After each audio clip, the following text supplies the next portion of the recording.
சகோதரர்களே, ஆண்டவராகிய இயேசுவின் நாமத்தினாலே வாழ்த்துகிறோம். இன்றைக்கு தேவ வார்த்தை பார்ப்போம். சங்கீதம் 27:10. என் தகப்பனும் என் தாயும் என்னை கைவிட்டாலும் கர்த்தர் என்னை சேர்த்துக் கொள்வார். தன் தகப்பனும் தாயும் கூட உன்னை வெறுத்து விடலாம். சில நேரத்துல பெரிய பிள்ளை இருப்பாங்க, பெரிய பிள்ளையை நேசித்து சிறு பிள்ளையை அசட்டை பண்ணுவாங்க, சிறு பிள்ளையை நேசித்து பெரிய பிள்ளையை அசட்டை பண்ணுவாங்க. அப்படியாக உன் குடும்பத்துல ஆண்டவர் சொல்கிற வார்த்தை, இன்றைக்கு அவர் நேசிக்கிறவராக இருக்கிறார். உன் தகப்பனும் தாயும் உன்னை நேசிக்க விட்டாலும், உன்னை கைவிட்டாலும் அவர் கைவிட மாட்டார்.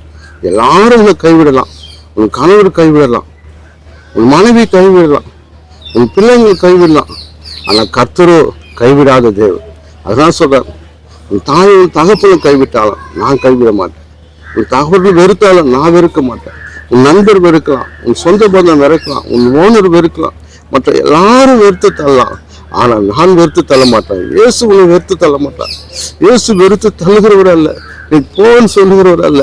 அவர் அணைத்து கொண்டு உன்னோடு கூட அவர் மார்பில சாய்ந்து கொண்டு உனக்கு வேண்டிய நன்மையை செய்வார்.